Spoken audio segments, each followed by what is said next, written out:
you guys, welcome back to my channel.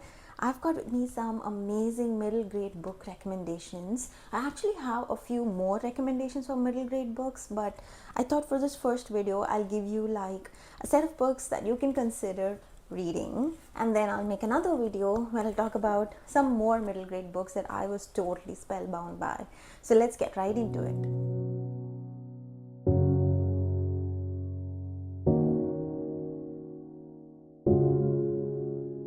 Starting off with the first book, this is The Land of Stories by Chris Colfer. This is the first book in a huge series of books. I think there were about 10 books in this series, and there's a new one that also came out I think last year. So basically this is The Wishing Spell. This book is about two kids who are given a book by their grandmother, and they're both like orphaned after their parents died, and so they're living with their aunt. And then one day when this girl starts reading this book, it's a book of fairy tales, she ends up going inside the book.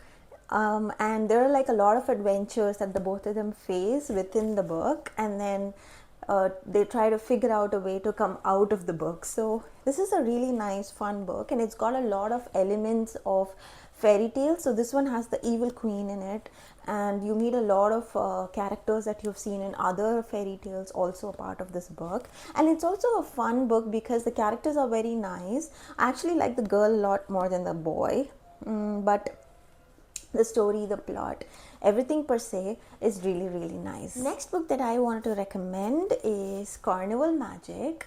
This is by Amy Ephron, and this is a fun book, especially if you're into carnivals, circuses and all of that. So let me just read you a small excerpt of what this is. So it says, Tess and Max are back in England for another summer with their Aunt Evie, this time by the seashore in South Devon.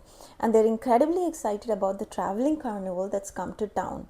There are rides, games, acrobats, the House of Mirrors, and even a psychic with a beautiful wagon all her own.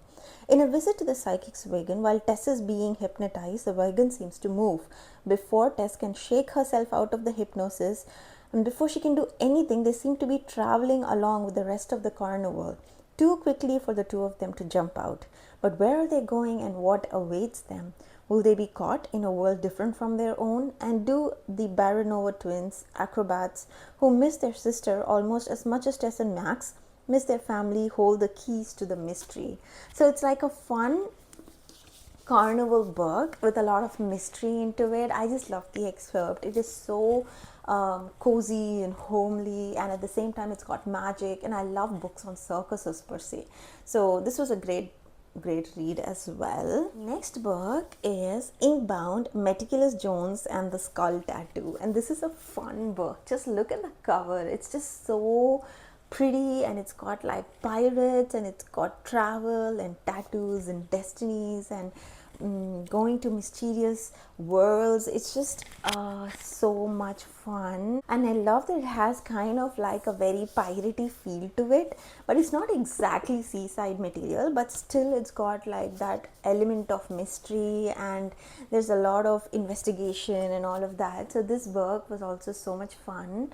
Do check it out.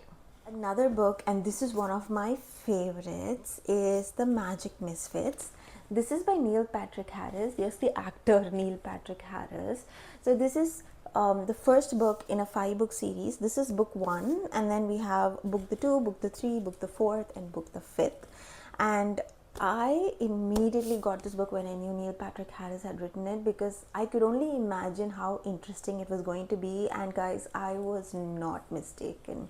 This book is so much fun. It's got like these 6 characters, and they're part of like a magic troupe, and I love how each one of them have their own characteristics and their own capabilities for magic. And Neil Patrick Harris is also known for his affinity towards magic, so a lot of that is woven into this book. And then you meet villainous characters, and it's just so much fun. There is no sadness in the book whatsoever, but the main kid protagonist that we follow, he is like this poor boy, so obviously there is this kind of sadness along the way, but it has this found family vibes, which is amazing, I feel, and it is really nice. If there's one book from this lot that you want to to check out, I definitely recommend The Magic Misfits. Another book that I wanted to share with you is Daughter of the Deep by Rick Riordan. And this is Rick Riordan from the Magnus Chase or the Percy Jackson series, but he wrote this standalone book called Daughter of the Deep, and I really wanted to read what it was about, and I actually enjoyed it more.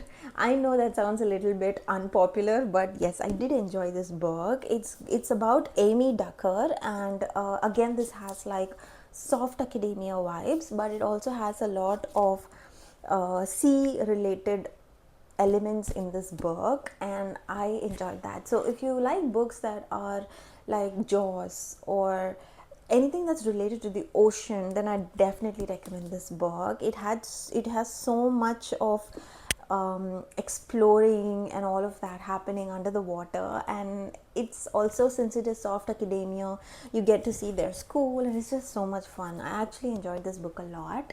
This is Daughter of the Deep. And then I have to recommend my all-time favorite book, and I have talked about this book gazillion times, and I'm going to do it again, and that is Pages and Co. So if you have not read Pages and Co, you're definitely missing out on middle grade amazingness. This book is about Tilly. This is the first book. It's called Tilly and the Book Wanderers, and then I think there are about 6 books in the series, and I'm going to start the second book this year. But this book is again about Tilly, who has the ability to go inside the book that she's reading, or she can talk to characters that come out of the book that she's reading, which I thought was amazing, because generally the characters that she's reading are characters I love, which is Anne from Anne of Green Gables or Alice from Alice in Wonderland. It's just so much fun, and the whole book is very ambastic towards, and the whole book has a beautiful surrounding and situation that has like a library and a coffee place, and it has like these warm vibes in the winter. So it's just perfect coziness all within the same book. So if you're looking for something which is very chill, very calm, very slow paced, very lovely, and makes you happy and comforted by the end of it, then I'll definitely recommend this book. Next one is also a nice book, and this is Sunday Girl by Kathy Cassidy, and this is actually a book from a series of books. So if you see here below, you've got one book which targets a girl in each of the covers. Now these books are not related per se, but each story is independent about the girl. So you have like Indigo Blue, Driftwood, Scarlet, Lucky Star, Ginger Snaps, Cherry Crush. I mean, they're all just fun names, and this one is Sunday Girl. So this book per se, I enjoyed a lot because, and I read it in one sitting because it was just so easy, and there is nothing dark or heavy attached to it. It's just a breezy book, and you follow this girl in school. It's very, very middle grader. So if you're looking for a perfect middle grade book that takes place in a perfect middle grade school, then I'll recommend this. It's just like a nice life, an insight into the life of this girl Jude and her family, and I thought it was a great read just because I didn't have to invest so much into the book. And sometimes I like books like that, where I don't have to invest everything and cut off everything and read. So I could just stop this, pick it up and read it, and felt like I never left it behind. And that is the kind of book this was. Last book for this video is The Land of Never Endings, and this is by Kate Saunders, which is another amazing book because it has a lot of imaginative vibes attached to it. In fact, the book actually says imagination makes the world go round, and it's a beautiful book because it has these really cute animals that are also part of it, and Emily, who is our main protagonist in this, is also very sweet, and we follow her life.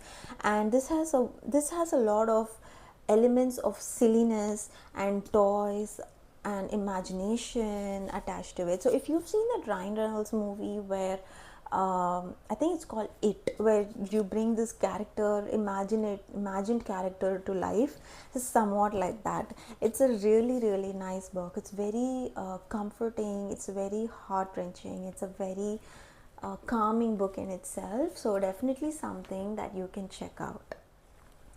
There you go. So those were all the middle grade books that I wanted to talk to you about today. I'll definitely do a part 2 of this where I can talk to you about more middle grade books that I already have up in my list that I want to share with you, which are really, really good reads.